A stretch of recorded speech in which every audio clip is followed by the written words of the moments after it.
Carta ao Papa Pio IX por Charles Hodge. A seguinte carta foi transcrita de um esboço manuscrito de Charles Hodge, que a escreveu em nome de duas Assembleias Gerais da Igreja Presbiteriana nos Estados Unidos, para explicar por que motivo declinou-se do convite do Papa aos protestantes para enviarem delegados ao Primeiro Concílio Vaticano de 1869 a 1870. Vamos à leitura. A Pio IX, bispo de Roma. Pela vossa encíclica datada de 1869, convidais os protestantes a enviarem delegados para o concílio convocado a reunir-se em Roma durante o mês de dezembro do corrente ano. Esta carta foi levada ao conhecimento de duas Assembleias Gerais da Igreja Presbiteriana nos Estados Unidos da América. Estas assembleias representam cerca de 5.000 ministros e um número bem maior de congregações cristãs. Crendo como cremos que é a vontade de Cristo que a sua igreja na terra deva ser unida e reconhecendo que temos o dever de fazer coerentemente tudo o que pudermos para promover a caridade e a comunhão cristã, julgamos por certo apresentar resumidamente as razões que nos proíbem de participar nas deliberações do concílio vindouro. Não é que tenhamos rejeitado nenhum artigo da fé católica. Não somos heréticos. Recebemos sinceramente todas as doutrinas contidas no símbolo conhecido como o Credo dos Apóstolos. Consideramos todas as decisões doutrinárias dos primeiros 6 concílios ecumênicos como consistentes com a palavra de Deus e, por causa disso, os recebemos como expressão da nossa fé. Cremos, portanto, na doutrina da Trindade e da pessoa de Cristo, conforme expressa nos símbolos adotados pelo Concílio de Nicéia, 321 d.C., nos concílios de Constantinopla, 381 d.C., e mais inteiramente no concílio de Calcedônia, 451 d.C. Cremos que há 3 pessoas na divindade, o Pai, o Filho e o Espírito Santo, e estes 3 são de uma mesma substância e iguais em poder e glória. Cremos que o eterno Filho de Deus tornou-se homem ao tomar sobre si um corpo verdadeiro e alma racional, e assim foi e continua a ser igualmente Deus e homem, em 2 naturezas distintas, numa pessoa para todo sempre. Cremos que o nosso adorável Senhor e Salvador Jesus Cristo é o profeta que deveria vir ao mundo, em cujos ensinamentos devemos crer e em cujas promessas confiar. Ele é o sumo sacerdote de quem a infinita satisfação meritória, a justiça divina e intercessão sempre eficaz é a única base para a aceitação e justificação do pecador diante de Deus. Reconhecemo-lo como nosso Senhor, não apenas por sermos suas criaturas, mas por termos sido comprados pelo seu sangue. À sua autoridade devemos nos submeter, em seu cuidado confiar, e todas as criaturas no céu e na terra devem ser consagradas ao seu serviço. Recebemos todas aquelas doutrinas concernentes ao pecado, à graça e à predestinação, conhecidas como agostinianas, que foram sancionadas não apenas pelo Concílio de Cartago e outros sínodos provinciais, mas também pelo Concílio Ecumênico de Éfeso, em 431 d.C., e por Zósimo, bispo de Roma. Não podemos, por essa causa, ser acusados de heréticos sem que, conjuntamente, se condene toda a antiga igreja. Tampouco somos cismáticos. Afetuosamente reconhecemos como membros da Igreja visível de Cristo na terra todos aqueles que, juntamente com seus filhos, professam a verdadeira religião. Não só estamos dispostos, mas também ardentemente desejosos em manter comunhão cristã com eles, desde que não exijam, como condição desta comunhão, que professemos doutrinas que a palavra de Deus condena ou que devamos fazer o que ela proíbe. Em todo caso, qualquer igreja que estabelece tais termos antibíblicos para a comunhão, o erro e a falta está nesta igreja e não em nós. Embora não declinamos do vosso convite por sermos heréticos ou cismáticos, somos, entretanto, impedidos de aceitá-lo porque adotamos com uma confiança cada vez maior os princípios pelos quais nossos pais foram excomungados e amaldiçoados pelo Concílio de Trento, que representou e ainda representa igreja sobre a qual presidis. O mais importante desses princípios são, primeiro, que a palavra de Deus, contida nas Escrituras do Velho e do Novo Testamento, é a única e infalível regra de fé e de prática. O Concílio de Trento, contudo, declarou anátema todo aquele que não recebe o ensinamento da tradição pari pietatis affecto, com igual sentimento piedoso, como as próprias Escrituras. Não podemos fazer isso sem incorrer na condenação que nosso Senhor pronunciou contra os fariseus que invalidavam a palavra de Deus pelas tradições deles, como está escrito em Mateus 15:6. Em segundo lugar, o direito de julgamento individual. Quando abrimos as Escrituras, descobrimos que elas são voltadas para as pessoas. Elas falam conosco, somos ordenados a buscá-las. João 5,39. A crer no que elas ensinam. Somos pessoalmente responsáveis pela nossa fé.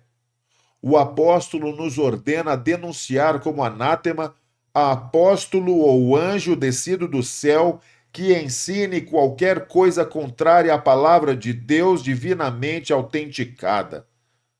Em Gálatas 1:8. Ele nos tornou juízes, colocando em nossas mãos o preceito do julgamento e nos fez responsáveis pelos nossos julgamentos. Ainda mais, encontramos que o ensinamento do Espírito Santo foi prometido por Cristo não apenas ao clero, muito menos a uma específica ordem clerical, mas a todos os crentes. Está escrito: e serão todos ensinados por Deus. O apóstolo João diz aos crentes: e vós possuís unção que vem do Santo, e todos tendes conhecimento. Quanto a vós outros, a unção que dele recebestes permanece em vós, e não tendes necessidade de que alguém vos ensine, mas com a sua unção vos ensina a respeito de todas as coisas, e é verdadeira e não é falsa, permanecei nele, como também ela vos ensinou. Como está escrito em 1 João 2, 20 e 27. Este ensinamento do Espírito autentica a si mesmo, como o mesmo apóstolo nos ensina quando diz: aquele que crê no Filho de Deus tem em si o testemunho. Como em 1 João 5:10. Não vos escrevi porque não saibais a verdade, antes porque a sabeis e porque mentira alguma jamais procede da verdade. 1 João 2:21. O julgamento particular é, portanto, não apenas um direito, mas um dever do qual homem algum pode isentar-se a si mesmo ou ser desobrigado por outros. Cremos, em terceiro lugar, no sacerdócio universal dos crentes, isto é, todos os crentes têm, através de Cristo, acesso ao Pai em um Espírito, como Paulo escreveu aos Efésios no capítulo 2, versículo 18. Para que possamos nos achegar com ousadia ao trono da graça, para alcançarmos misericórdia e encontrar graça para socorro em tempo de necessidade. Hebreus 4,16. Tendo, pois, irmãos, intrepidez para entrar no Santo dos Santos, pelo sangue de Jesus, pelo novo e vivo caminho que ele nos consagrou pelo véu, isto é, pela sua carne, e tendo grande sacerdote sobre a casa de Deus, aproximemo-nos com sincero coração, em plena certeza de fé, tendo o coração purificado de má consciência e lavado o corpo com água pura. Hebreus 10, 19 a 22. Admitir, portanto, o sacerdócio do clero como intervenção necessária para nos assegurar a remissão do pecado e outros benefícios da redenção de Cristo é renunciar ao sacerdócio de nosso Senhor ou à suficiência desse sacerdócio em nos assegurar a reconciliação com Deus. Em quarto lugar, negamos a perpetuidade do apostolado. Assim como nenhum homem pode ser apóstolo sem o espírito de profecia, também nenhum homem pode ser apóstolo sem os dons de apóstolo. Tais dons, como aprendemos pela Escritura, eram o conhecimento plenário da verdade derivada de Cristo pela revelação imediata, como lemos em Gálatas 1:12, e infabilidade pessoal como mestres e legisladores. Paulo nos ensina quais eram os selos do apostolado, quando diz aos Coríntios: pois as credenciais do apostolado foram apresentadas no meio de vós, com toda a persistência, por sinais, prodígios e poderes miraculosos. 2 Coríntios 12:12.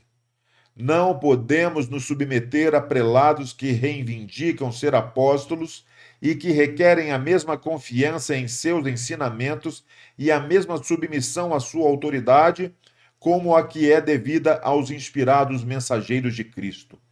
Isto seria conceder a homens falíveis a submissão devida somente a Deus ou aos seus mensageiros divinamente autenticados e infalíveis.